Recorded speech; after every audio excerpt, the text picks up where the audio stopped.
بھائیوں اور عزیز دوستوں، آج ہمارے خطبے کا موضوع ہے نیا تعلیمی سال۔ عزیزان محترم، نیا تعلیمی سال شروع ہو رہا ہے اور مدارس میں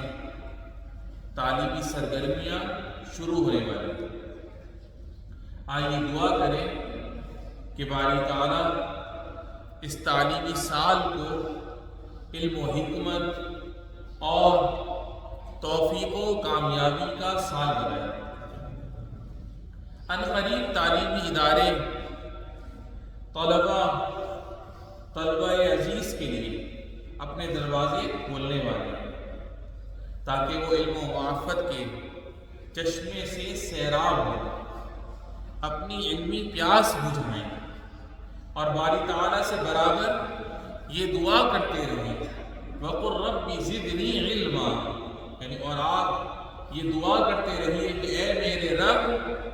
میرا علم بڑھا دے۔ بلا شبہ اسلام میں علم نافع کی بہت زیادہ اہمیت اور فضیلت ہے۔ علم نافع کے ذریعے دونوں جہان کی کامیابی نصیب ہوتی ہے۔ علم سے ذہن کو روشنی اور فکر کو وسعت ملتی ہے۔ الغرض انسان جن چیزوں کی خواہش و تمنا رکھتا ہے ان میں علم سب سے افضل اور اعلیٰ چیز ہے، اور آدمی جن نعمتوں کے لیے محنت اور مشقت برداشت کرتا ہے ان میں علم سب سے گراں قدر اور بہترین نعمت ہے۔ نبی کریم صاحب خلق عظیم صلی اللہ علیہ وسلم کا فرمان ہے من سلک طریقا یطلب فیہ علما سلک اللہ بہ طریقا من طرق الجنہ، یعنی جو بندہ علم حاصل کرنے کے لیے کسی راستے پر چلتا ہے تو اللہ تعالیٰ اس کے لیے جنت کی راہوں میں سے کوئی راہ آسان کر دیتا ہے۔ سبحان اللہ۔ محدثین عظام فرماتے ہیں کہ آپ حضرت صلی اللہ علیہ وسلم کا یہ فرمان عموم کا فائدہ دے رہا ہے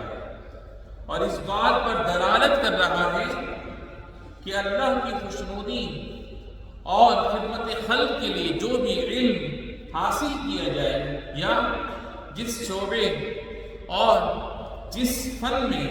محنت کی جائے ہر ایک پر اجر ہے، خواہ وہ قرآن و حدیث، زبان و ادب اور حکمت و فلسفے کا علم ہے، یا طب، فزکس، انجینئرنگ، کیمسٹری اور خلائی امور وغیرہ کا علم۔ الغرض جو بندہ رضا الہی کے لیے کوئی بھی مفید علم حاصل کرے گا اور اخلاص کے ساتھ علم کے کسی بھی شعبے میں محنت کرے گا تو اس کو بہترین اجر و ثواب حاصل ہوگا اور باری تعالیٰ کے نزدیک اس کا درجہ بہت زیادہ بلند ہوگا۔ بلا شبہ علم کی بدولت دین و دنیا کی کامیابی حاصل ہوتی ہے، معاشروں کو ترقی ملتی ہے، تہذیب و تمدن کی بنیاد مستحکم ہوتی ہے، ترقیاتی منصوبے مکمل ہوتے ہیں اور ہر میدان میں پیش قدمی حاصل ہوتی ہے۔ عزیز طالب علموں، یہ بات خوب اچھی طرح سمجھ لو کہ علم نافع کا حاصل کرنا عبادت ہے۔ علم کی بدولت تمہیں خود بھی فائدہ حاصل ہوگا، تمہارے سماج کو بھی نفع ہوگا اور تمہارے وطن کو بھی ترقی حاصل ہوگی۔ بچپن میں علم شعور و سلیقہ عطا کرتا ہے اور بڑے ہونے کے بعد آدمی کو عزت و سربلندی عطا کرتا ہے، اس کے اخلاق کو پاکیزہ بناتا ہے اور اس کے کردار کو اعلیٰ بناتا ہے، رب کریم کی عبادت کا صحیح طریقہ بتاتا ہے اور دوسروں سے معاملات کرنے میں سیدھا راستہ دکھاتا ہے۔ اس لیے میرے عزیزوں، محنت اور ثابت قدمی کے ساتھ پڑھو، اپنے اساتذہ اور معلمات کا خوب احترام کرو اور ان کی کوششوں کی قدر کرو، کیونکہ وہ تم کو علمی بلندی تک پہنچانا چاہتے ہیں۔ وہ محض تمہارے فائدے کے لیے محنت کر رہے ہیں اور تمہاری ترقی کے لیے فکر مند ہیں۔ اور میرے عزیزوں، گندے دوستوں اور برے ساتھیوں سے دور رہو، اپنی زندگی اور اپنے مستقبل کی حفاظت کرو۔ تم اپنا مستقبل کیسے ان کے ہاتھ میں دے سکتے ہو اور ان کے ساتھ کیسے اپنے آپ کو جہالت اور ناکامی کی تاریکیوں میں گھسیٹ سکتے ہو، ایسا ہرگز مت کرو۔ اور نبی کریم صلی اللہ علیہ وسلم کے اس فرمان سے نصیحت حاصل کرو، الرجل علی دین خلیل فلینظر احدکم من یخالل، یعنی آدمی اپنے دوست کے دین اور اس کے طور طریقے پر رہتا ہے۔ بس تم میں سے ہر ایک کو غور کرنا چاہیے کہ وہ کس سے دوستی کر رہا ہے۔ یا اللہ ہم سب کو اور ہماری اولاد کو علم نافع اور عمل صالح کی توفیق عطا فرمائے۔ یا ایھا الذین آمنوا اطیعوا اللہ واطیعوا الرسول واولی الامر منکم، اقول قولی ھذا واستغفر اللہ۔